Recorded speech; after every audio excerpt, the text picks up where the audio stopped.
Thank you for tuning into our seller interview series. Up today, we've got an e-commerce, dropshipping, and Amazon FBA business for sale in the apparel and accessories niche.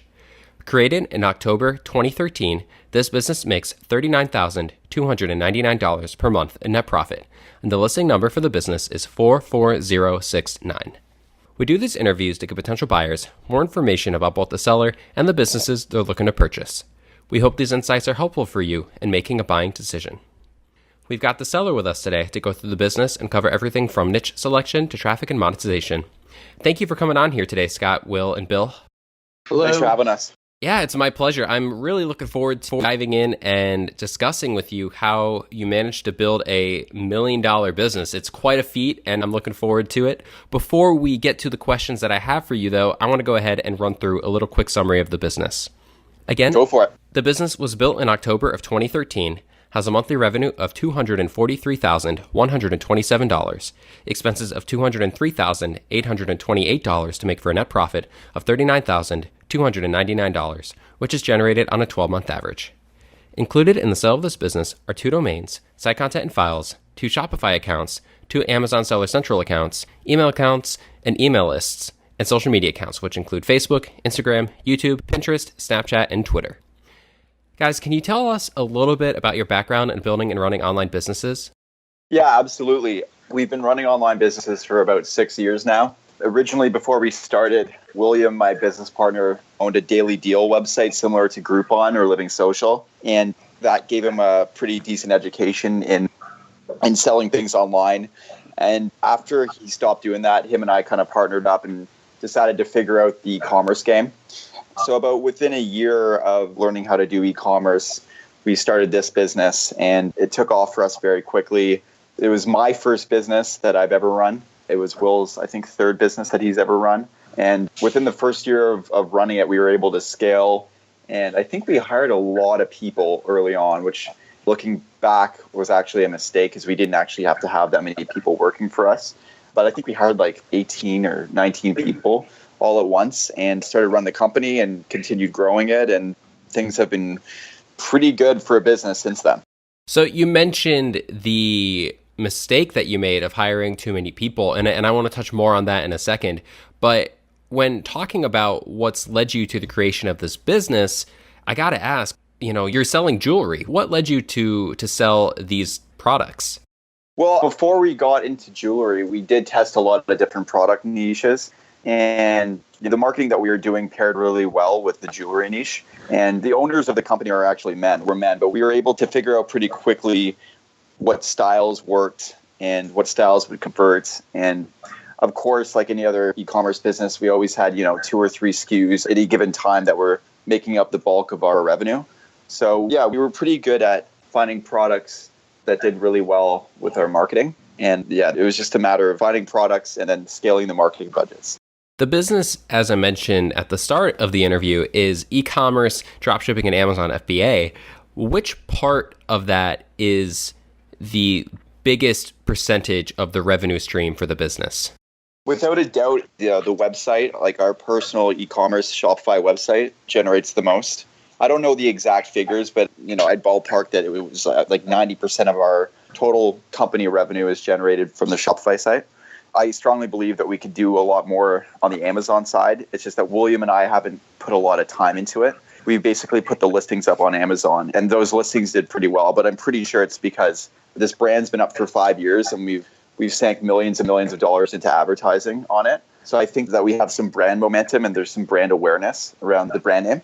So I think that's driving a lot of Amazon sales for us. But I think if there was a buyer who had any background in selling on Amazon, they could definitely scale it very quickly on the Amazon side.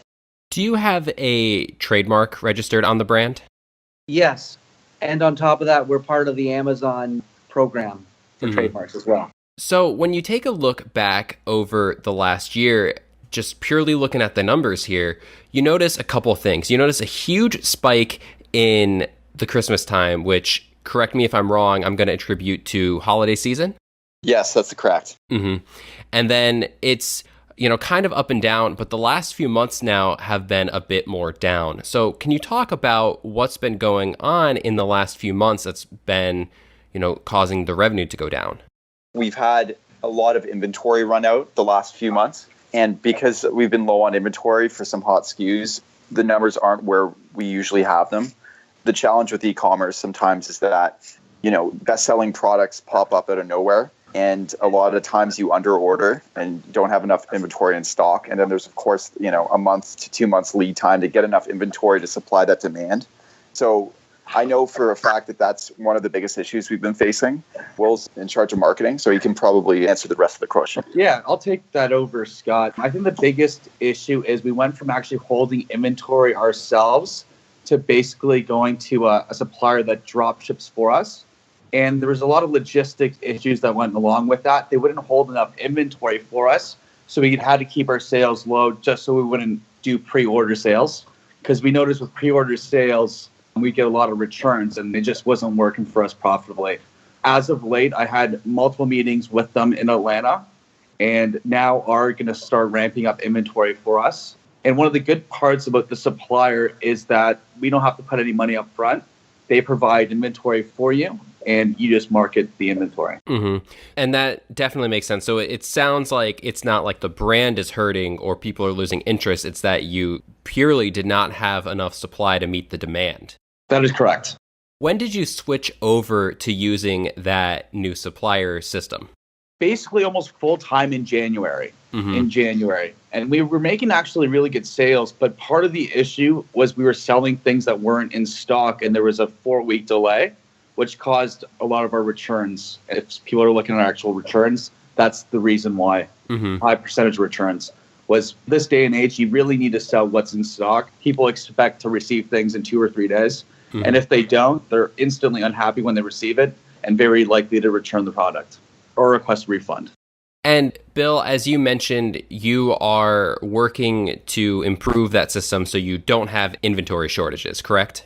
Yes, of course. I really spoke with the owners, and they've seen us sell a lot of product. I explained to them, listen, I can't work with you guys unless we get more inventory, unless we have more inventory on hand. And they understand it now. They fixed their logistics system on their end. We have weekly inventory meetings now with that Atlanta dropship company, and it's getting better. Even this week, it's starting to get better and better because the initial batch that they finally ordered for us just recently came in last week. And our sales already have increased probably by about 20 to 30% for the week before. So Scott mentioned that you're in charge of marketing. Can you talk about what exactly you all are doing for marketing for the business currently? Yeah, we do a lot of social media mainly. What we mainly use is Facebook advertising with a little bit of Google AdWords, retargeting, and also email marketing as well. We have a list of about 700,000 emails, and we send out a weekly email to that list. 700,000 is a large, that's a large amount of emails to have on that list. Do you have a good amount of returning customers through that list? Yes, we do. I'd say we definitely do. I'd say the returning customer rate is somewhere around 10%, 10 to 20%. I can't give you the exact number, but I'm sure we can find that number for you. Mm-hmm. How about the other social media accounts? You mentioned Facebook, but are the other accounts a driving traffic source for the business? What I noticed is actually Instagram is doing a lot better as of late from a marketing perspective. We do a lot of advertising through Instagram, which works through the Facebook platform. So I noticed that it's been doing well. I believe we have over 100,000 followers on Instagram. I can find that out for you in a second. But yeah, no, Instagram's really good. I'm really starting to get into Google AdWords, I've been seeing some success with that as well. Scott, you mentioned earlier that you had hired too many employees too quickly, and that makes me wonder, how many employees do you have now? Currently, we only have 2 employees that work in our office in Florida and another 2 supportive employees that we've outsourced to a company in the Philippines. If I can expand on that also, we're probably looking to get down to just 1 support agent for the company. We're going to move down in the next month or so to just 1 agent. Do you know if those employees, both local and remote, are willing to continue working with the business when a new owner takes over? Yes, they are. You mentioned that you have an office in Florida, correct? Yep. Okay. So when talking about the future here, what are some of the major opportunities for growth that you see a new owner being able to take advantage of? The biggest growth opportunity, in my opinion, is honestly selling the diamond jewelry. We went to all precious metals with real diamonds. So over the last year and a half, we've worked with a supplier in the USA who provides us with really, really high-end product that not a lot of other people have access to, and holds inventory for us at no cost to us. So there's actually very low risk. And we strongly believe that gives us a huge edge against our competitors because we don't have the risk, and the quality of product that they provide for us is really, really, really high. So they're one of our main manufacturers right now. We also hold inventory in-house at our facility, but we're thinking about pivoting everything to this new supplier just because the quality of product they provide is so high and we don't have any risk. Mm-hmm. Add one more thing in there as well. They actually also help us design new products with our product developer at zero cost. So any new product idea that you have, they will design for you at zero cost, which I think is a great benefit. Which is huge because in the past, 2-3 years ago, we had, like I mentioned to you early on in this interview, we hired a lot of people, and a part of that staff were product designers that would come up with product ideas and design things for us. And the manufacturers would charge us a sample fee between $200 to $400. And we had a lot of these sample products coming through the pipeline. So that was a big expense for us. But we've now wiped that out completely because this supplier is able to do it for free. And just to kind of recap and give my take on that whole situation there, with the exclusivity you have with that premium supplier and the trademark on your brand, it sounds like it would be very difficult for someone to come along and try to copy what you're doing. Yes, very difficult. So you have a storefront set up for online for US and for Canada. Have you looked at expanding into other territories worldwide? So we mainly concentrate on the US, though we do have Canada because it's so close to the US. We do have customers throughout the world, but the vast majority of customers are in the US. There may be some opportunities in the future, but we think focusing on the US is the right strategy going forward. Mm-hmm. And speaking of looking to the future, why have you three decided to sell the business today, and what do you plan to do in the future? So the reason we're selling the business is because we've been doing it for 5 years. And there's other opportunities for us in the e-commerce world that are separate niches. We've just been in this niche for 5 years, and we think it's time for a change. Like, our interests have changed as business owners over time, and there's a lot of opportunities out there. This is still a huge opportunity for us, but where we've all actually decided to kind of go our separate ways and start our own ventures. So this is the only way to kind of get that going. We touched on this briefly earlier when we mentioned that the quality of the products, the brand name, and the exclusivity with the supplier mitigates some risk. But are there any other significant risks that you feel a new owner should be aware of? Early on, the biggest risk for us was putting all of our capital into a SKU, like a hot selling SKU. The risk with the niche that we're in is that it's a trend niche. So there's products that will trend. And then after, 5-6 months of those products trending, they might no longer trend. That being said, we do have products and SKUs that have stayed trending for a couple of years. But the challenge for us was putting a lot of time into our inventory buying decisions and making sure that we bought just enough inventory of each SKU. We have made mistakes in the past buying too much inventory of one SKU and having our capital tied up that inventory and having to liquidate it. That's why we spoke earlier about getting a supplier who could actually have inventory on hand where they would front the cost themselves without risk on our side financially. So we fixed that problem to the best of our ability, we believe. So that's one risk. The other risk is something that everyone in e-commerce faces, and that's just that, like Will was mentioning, we use digital marketing like Facebook, Instagram, and Google, and those are really, every day the ad auction kind of changes. So one day you might have really good sales, the next day the sales might drop a bit. It fluctuates quite a bit. So you will need someone who understands how to manage all that. The good news about Facebook advertising and Instagram and Google is that it's very teachable. Will has taught a team of employees that works for us to do it, and they did actually a really good job for us for a number of years. So that's the only challenge, I think. And like we mentioned before, we're more than happy to spend as much time with the buyer to make sure that they really understand how to market effectively and properly. And we can provide all the support they need so they understand the best way to market in 2018. When talking about bringing a new owner up to speed onto what they need to do to run the business, what do they need to do to run the business? What all do you do? Well, I personally no longer work within the operations of the business anymore. William still actually manages a lot of the operations, so I'll pass this over to him. Yeah, what a new owner would need to do is to work with, our supplier in Atlanta to make sure that there's always inventory in the hot selling items. They would need to advertise via the digital marketing channels on a daily basis, work with our product developer to design new products, email marketing on a weekly basis, and just a few other little things that just go along into running a business, a day-to-day business. I just can't think of it off the top of my head, but those would be the main points. Mm-hmm. And if you had to put a number on the amount, the hour count that an owner will have to invest in the business, what would that be? I'd say, between 10 and 20 hours a week.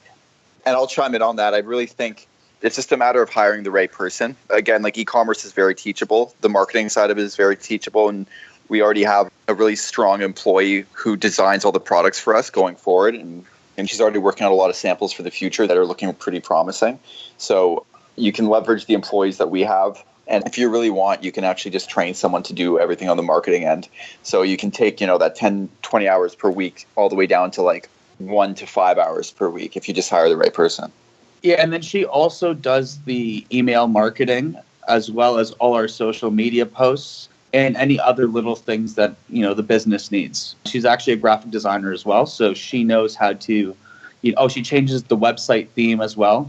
The main images on the website, say it's a Christmas in July theme, she'll change all the graphics for that and does a bunch of other things. Yeah, the only thing I think that the owners do, and again, like I don't work on the business anymore, I'm not in the operations, Will's the only one. Will, like you spend most of your time, if not all your time, on the marketing side of things, right? And like I said before, like Will would be happy to teach someone how to do the marketing and also maybe even how to find the right person to manage the marketing so the new business owner's time is completely freed up. We've hired multiple people to manage the marketing for us, and we're pretty successful at that. And we know what it takes to be good at digital marketing and, the educational background, the personality types, all that stuff. We know who to hire, so we can help them with that if need be. Bill, would you guys commit to a non-compete? Yes, absolutely. And are you guys willing to negotiate on something like an earnout? An earnout, we could always consider any offer, but an earnout would be not what we're traditionally looking for. We're looking for a one-time exit, but we'll consider any offer. Mm-hmm. Guys, if you had to put yourself back 5 years ago when you started this business and tell yourself something that you know now, what would be the one piece of advice that you wish you had known then? For me personally, I would not spend so much money and time trying to create hundreds of SKUs, which we've done in the past. I would focus all my efforts on 2, 3, or 4 SKUs so things didn't get so complicated. And I would say that I would have focused on higher end jewelry 5 years ago instead of selling $19 items so that there was a bigger margin when selling digitally because the cost of advertising has gone up so much. So if I were to go back, I would have sold items, over $100 price point jewelry items instead of $19 items, which we used to sell. Thank you all so much for taking the time with me today. I do have one final question for you, but before we get to that, I want to go ahead and run through that quick summary of the business again. Again, the business was built in October of 2013, has a monthly revenue of $243,127, expenses of $203,828 to make for a net profit of $39,299, which is generated on a 12-month average. Included in the sale of this business are 2 domains, site content and files, 2 Shopify accounts, 2 Amazon Seller Central accounts, and just for clarification, all of those are Canada and US. Email accounts and email lists, and social media accounts. Scott, William, and Bill, if you had to put yourself in the shoes of a buyer, why would you think that this is a business worth buying? Yeah, well, I think there is a massive opportunity with e-commerce in general right now. And over the last 5 years, figured out exactly how to run this business properly and to make it as profitable as possible. And over time, discovered certain products and product styles to focus on. And right now is truly only the beginning. Like I truly believe someone could scale this business to 10, 20, $30 million if they had the right infrastructure. We certainly have the knowledge and the intellectual property to provide someone with to get to that level. So yeah, I think it's a huge opportunity, and I really believe that we're selling it at a really good price, the value, considering that we have 700,000 emails, almost 1 million followers on social media. And we've also built, with millions and millions of dollars going into marketing, we have built like a loyal brand following. And there's a lot of women out there that know about our brand and swear by it. And we have a lot of customers who buy from us month after month. So the momentum is just beginning. And again, the niche that we're in, there's a lot of profits to be made. And this brand can truly, truly compete. Like, I really believe that. And again, I think it can really be scaled to 2, 3, 4 times the level it's at now with the right buyer in under a year or two. And it's worth mentioning again that as amazing an opportunity as this is and a huge moneymaker, I mean, guys, you built $1 million business. That's incredible. This is also something, as Scott mentioned, that if you hire the right manager, you may not even need to put much time into the business. You could focus on bigger picture or just sit back and make that profit. Yeah, that's correct. The beauty of e-commerce is that there's small overhead. Most of the money that you're going to spend is going to go into marketing. And if you just have the right person who is doing the marketing, there's no reason why you can't scale the business, to multi-millions. Guys, thank you all so much for taking the time. I'm really glad we were able to coordinate today, and I really appreciate the time, and I hope you have a great day. Thank you. If you're watching this on YouTube, subscribe to our channel. And if you want more information, the link will be below the video that will take you to this marketplace listing. If you're watching this on the listing site and want more information, become a depositor today. When you make the deposit, one of our business advisors will be in contact with you, and you'll be given everything you need to review this business. Have a great day.